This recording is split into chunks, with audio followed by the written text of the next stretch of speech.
who Nice. her pictures, she was on a motorcycle, titties out.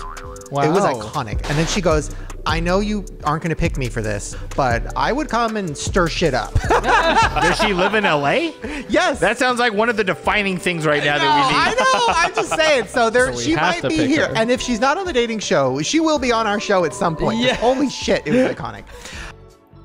Okay, so let me add some context to that. Let me tell you about the time I offered to be on the Shane Dawson podcast because they were doing a dating show. And in my head, I was like, oh, they'll have like 3 girls on the couch to answer these questions. Kind of like the old dating show where there was like a competition. And he was like, contestant number 2, what's your favorite animal?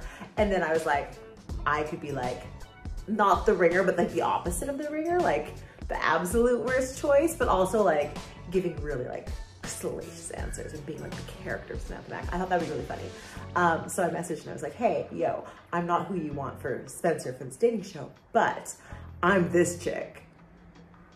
And I was like, oh man, I'm gonna show up in like my latex gown, my 6-inch stilettos. Like, this is gonna be amazing. Anyways, it didn't happen because out of like all the girls that they had on the dating show, like stage fright happened and it got fewer and fewer and fewer. And then there was just these 2 girls who were like, I'd really like to meet him.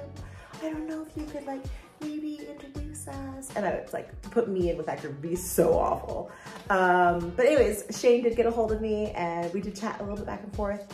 And hopefully I'll get to be on one of his shows because he's super dope. And I've been following them since the beginning of time. You guys forget that I'm old. I was alive before YouTube. For real. Anyways, also on his podcast, he said I was 41. I'm 40. I'm not 41 for like another month, okay? Anyways, what else can I say? That would have been such a dope opportunity though. Like to have the Eminem music video come out and then the Shane Dawson podcast come out and then I did like an action movie and a Christmas movie, like just boom, boom, boom, boom, boom. Just that would have been really kind of cool to like add like another thing that reaches another audience. Like I love doing things that kind of feed this pool and feed that pool and feed that pool and feed that pool. And like the idea is to keep it always moving, right? Like, do some motorcycle content, do some bikini content, do some movie content, write more of my book. Like, you gotta keep it all spread out. There's a giant fly in my living room. I hear him and I can't see him. Maybe I'll leave the window open and he'll find his way home. So speaking of insects, I got stung in the boob by a bee.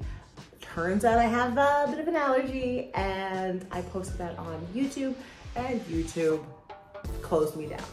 I got punished. So I'm catching up on all these daily vlogs. So you guys missed like a month of vlogs, but I'm back without a bee sting and without any sort of cleavage. So we're just gonna please the algorithm for a minute before we start dressing normally and acting like I'm just a freaking human who can wear what anybody else wears and it's not a big fucking deal. But right now we'll give them a nice Disney t-shirt, okay? Okay. So there's a lot of messages in my DMs from accounts that I don't normally talk to or haven't ever heard of before saying, hey, your social media growth is phenomenal. I would love to hook you with my manager. I would love to hook you with my agent. But some of these messages are direct cookie cutters of each other, so it seems like a scam. So if you have somebody that you work with that you recommend, hit me up because I'm looking. Somebody asked if I had a penis on my shirt. It's a manatee. Filthy. Sweet little Meatball is the French bulldog that I used to babysit. On this particular day, Meatball was out for a walk with his owner when suddenly he went into warrior mode to protect against the local peacock. A peacock, can you believe that? Just strutting around Van Nuys, California like it owns the place. Well, maybe it did, I don't know. Van Nuys is a weird place.